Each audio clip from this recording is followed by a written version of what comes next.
So, Okay. last time we spoke about setting back the ticking of the epigenetic clock, the biological clock. This was rejuvenation, one of my areas of research.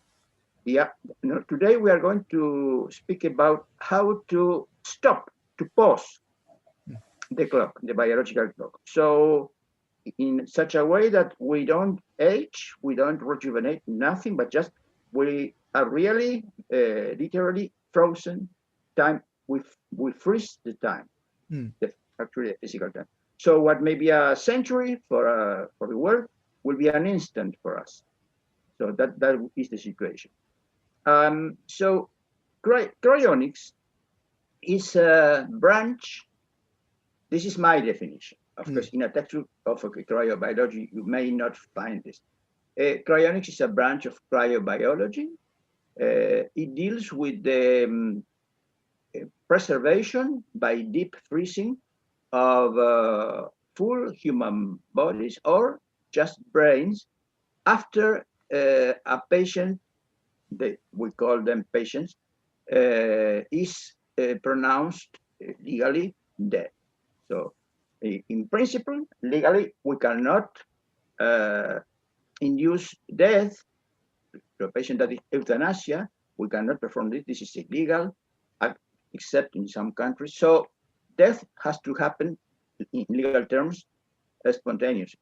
Okay, so this is a whole matter to discuss, but this is not the point here. In my rats, I just kill the animals, sacrifice the animals, but by euthanizing them with a deep dose of anesthetics, and so I perfuse them, so they die when I am perfusing them. Let's go to the procedure then. So let's speak about a rat or a patient. Well, let's speak about the patient. Let's speak about the rat because this is the ideal situation. And then we can move to the real scenario for humans. But when we do our experiments with rats, what we do is just put the animals under deep anesthesia. They are alive, but really they feel nothing. So they insert, it's not exactly that, but just to make it things more comparable to human. We insert a needle in the carotid artery of the animal.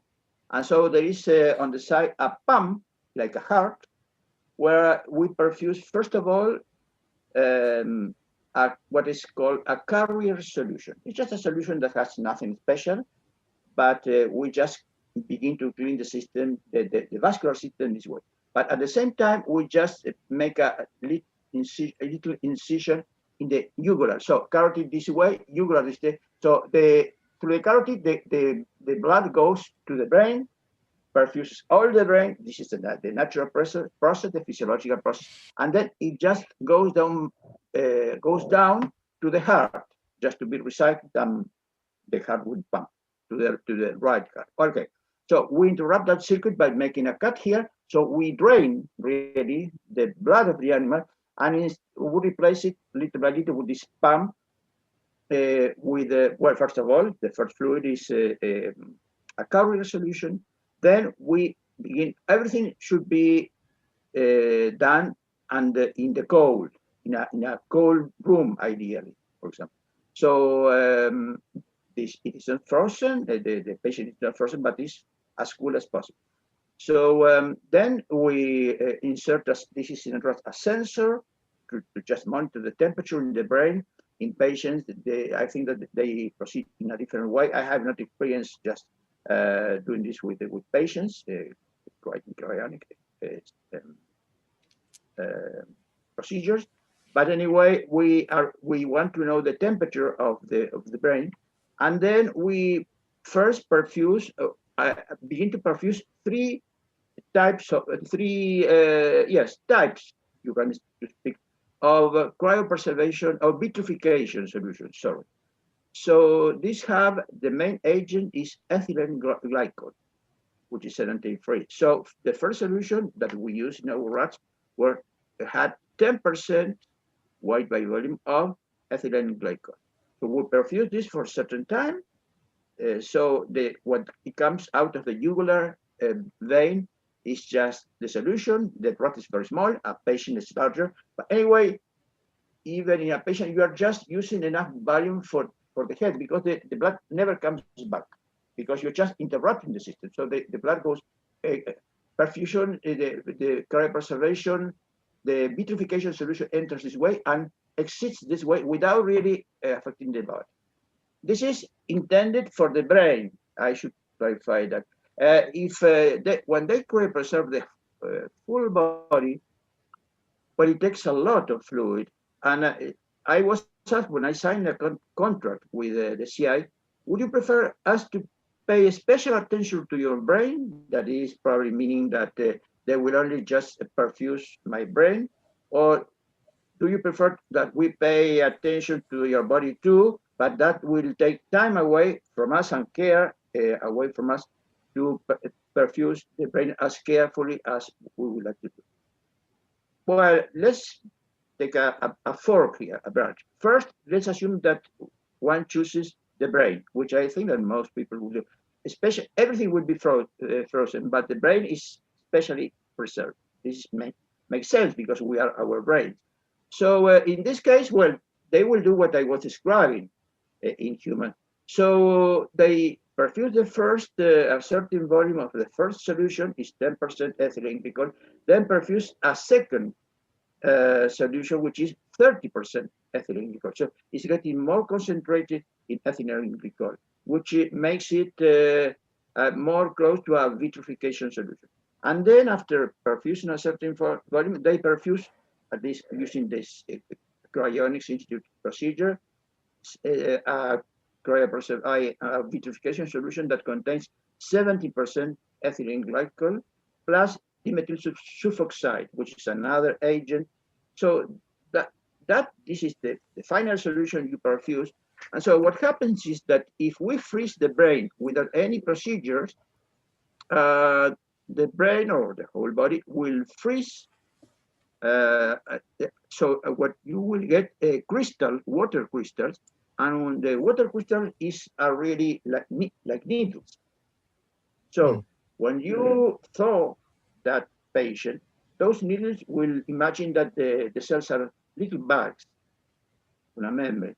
It will pierce. It will just pierce those cells and will damage the cells. So the recovery will be really very bad, with a lot of damage because of the water crystals that do this effect.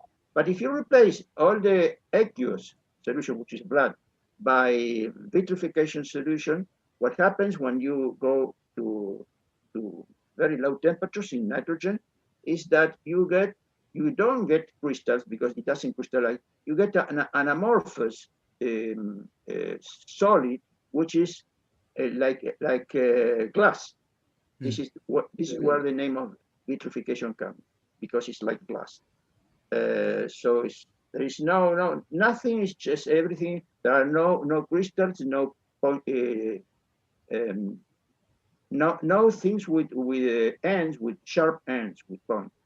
So this allows you, when the time comes, and the patient is frozen in nitrogen, to thaw the patient, the brain, and that will not cause any damage to the cells, any mechanical damage, because you will not have needle-type crystals. You will have no crystals at all. It's just an amorphous solution. No crystal.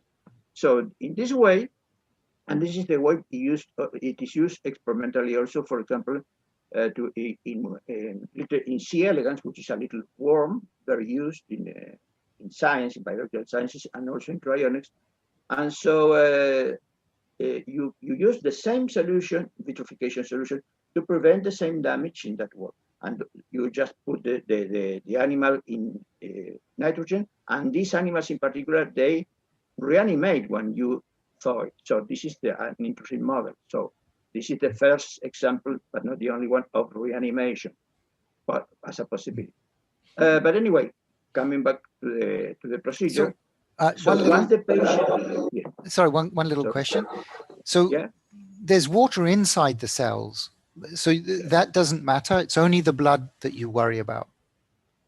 No, the blood, I worry about everything that contains water, and the blood is mostly water, so that there's an exchange, an embedding of the cell, and so the cell will get the vitrification solution too, because cells are permeable. They will, so you will replace all the fluids of the body. This is why it takes some time to do the perfusion, just to allow the exchange of the fluids. And there are some problems that you have to take into account, like osmotic pressure, because of, well, that would make the cells swell a little bit, and so this, if you are not careful, you may disrupt or damage the cells this way. But if this is everything is done properly, the cells are not damaged; they are just frozen, and you can thaw them, and the cell will not be damaged. In a mammal, say, so a rat or a human. So these are macroscopic animals, relatively large animals. So in a patient, once you have the brain in this situation, well, they usually, there are two possibilities. For example, there are self-help groups that send the patients, or really, they process the patients in this way in the UK, and they are very well organized, by the way. And so they put the body of the patient, because they usually use full body, this UK organization, and put them, they have a safe dry ice, a box, a coffin with dry ice. So they put the patient in the box, in the transportation box, and add dry ice. This is minus 70 degrees Celsius, which is enough to keep the temporary, to keep the body safe, especially now that the body has been vitrified. So the bodies and the brain is protected from for the damage during transportation. And then once the body is in this coffin, in this box with dry ice, they just take the coffin to the airport, say in London, for example, and then companies are used now to Delta, for example, that goes to Detroit. I am more familiar with CI than with ALCO, but the procedure possibly probably very, very like very similar. So there is no problem to transport a body with dry ice. A dry ice is not explosive. And then they at the Detroit airport, the CI employees wait with a truck for the body. They just take the coffin and take the coffin to the facility, the CI facilities, which is outside Detroit. And then everything was already done. All the processing was already done in the patient. So the only thing that they need to do is the patient comes from the UK, because it's a especially well-trained group. The only thing that they do is just to put the patient in a box where nitrogen gas is really released little by little, so the body begins to to take the temperature to cool. Really, from minus 70, it has to get close to minus 196, which is the temperature of liquid nitrogen, and nitrogen in equilibrium with the liquid. So once the temperature, they monitor the temperature of the body and the box. When the temperature is close to 196, the patient is ready to go into the cryostat, which is a big container. In the CIA, they contain 6 patients. They put the patient in a bag and head down. And then they just hang with a special device, the body inside the cryostat. And the reason for putting the patient head down is that if there is any accident with the nitrogen in that cryostat, the nitrogen will begin to evaporate and leave the feet exposed. Then the body unlasts the brain. So that will give the CIA employees and staff time to do something. So this is the reason. Of course, for the patient, doesn't matter in which position it is placed, he or she is placed.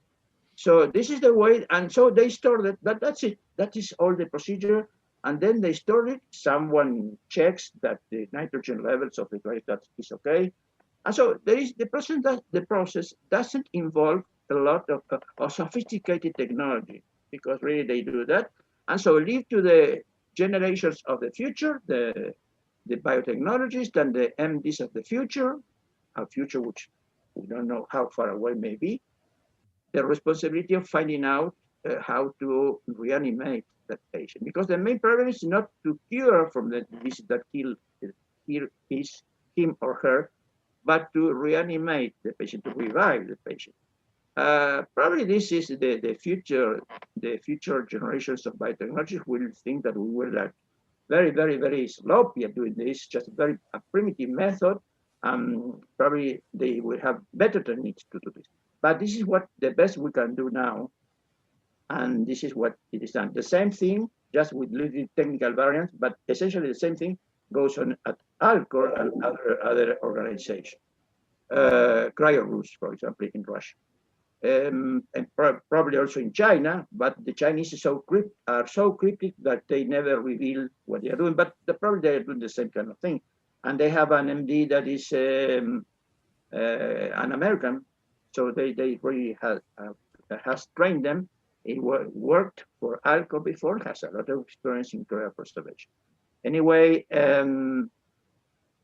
this is the end of the cryopreservation procedure, and then you have just to wait. And in the CI, at least at the foot of the cryostat, at the base of the cryostat, you have flowers, because really these are, and some people relatives go to visit their relatives. Well, not dead, just waiting. That is the difference between you going to the cemetery to visit your dead relative. You know, like when I go to the cemetery to visit the tomb of the grave of my father, I know that I will never see him again, and just I go there to remember him and put some flowers. The people that is at the cryonics are at the Cryonics Institute, just visiting their relatives.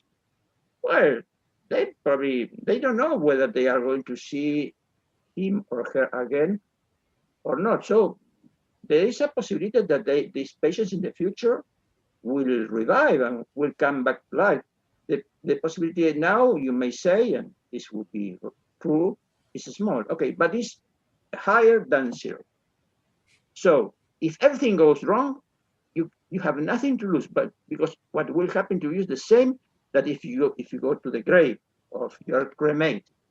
So that's the reasoning. And so if the patient loves life very much, he's taking a second chance, a possibility of a second chance at life. And if that attempt fails, well, the person will not be worse than going to the traditional procedure. So this is a matter, of course, we have to leave apart religious consideration, because this is a different matter. So in cryonics is the reason, like in science, so they don't assume that there is a God. This is a problem for the patients, so to speak. So that's basically the procedure, and with the rats we just take the brains. It's a little bit different, but not so much different, because the procedure basically is the same. And when they vitrify the body, so as far as I know, the only difference is that they perfuse the whole body. So it takes a lot longer and also a lot more vitrification solution to just perfuse the whole body. But in the end, the result is the same, except that you have the whole body vitrified. So eventually, there's a chance that if everything goes okay in the future, and you are thought, your body's thought and your brain will remember everything, and your body will begin to function again. But really, in cryonics nowadays, nobody really thinks or believes that the body will be of any use, especially because most, not all, but most cryopreserved people are rather old, are beyond 50s, probably in general older than 50. So, like myself, 69. Okay, I mean, if I have no other choice, I will just keep my body. But if they are very likely to offer me another possibility in the future. So they will retrieve my memories. So that would be okay. My brain will remember. That is the main thing. I will have my identity preserved. That is the main thing really that matters. Then they will say, well, Rudy, do you want your body to be restored a little bit? If I said yes, they will say, well, okay, we can now rejuvenate your body. You want to do that? Yes, please. The other possibility is that they offer me, well, you can put your mind into an avatar. That is a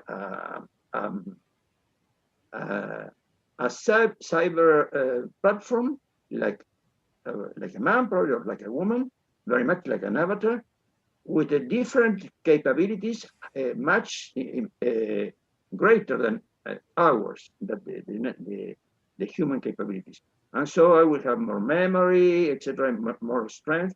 So I could choose that possibility too, in theory, of course. Everything this is very close to science fiction. Science fiction has explored this with different outcomes, but sooner or later, in many cases, science fiction becomes a reality.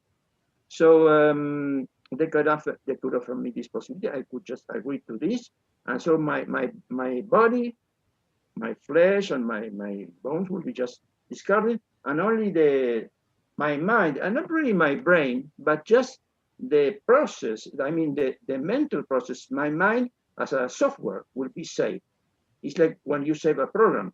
You don't just skip the flash drive. You just save the software, and you can make a copy. This poses an interesting possibility, uploading your mind, the mind of a person, in a different substrate, making a copy of that, because then you will have the original mind and the copied mind in a different substrate, an avatar maybe, and both will think that they are you.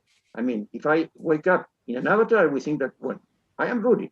And the me that remains in my body, of course, will say, I am Rudy.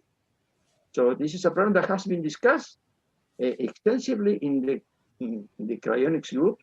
Well, I think that my conclusion, this is my conclusion, is that we have to accept this consequence. I mean, we may have a duplication of two personalities initially, then they will begin to diverge, of course, but initially there will be two Rudys, for example. Yeah, that's sort of strange, but of course I wouldn't give up the possibility of being revived because of this problem, because what copying in a computer does is transfer the program, and then erases the original program. So this implies destruction of the original. But you couldn't. So if I am the original in my body, I would prefer just to remain there. Well, anyway, we are just going into speculation. So this is the process, Richard. Right. Simply, and I have my experience in rats with full details. In humans, I have never participated in a cryopreservation. I know the principles. One was done in Argentina of a brain, but I was out of the country at the time, so some other people did that. So I was not really a witness or was involved in that person. This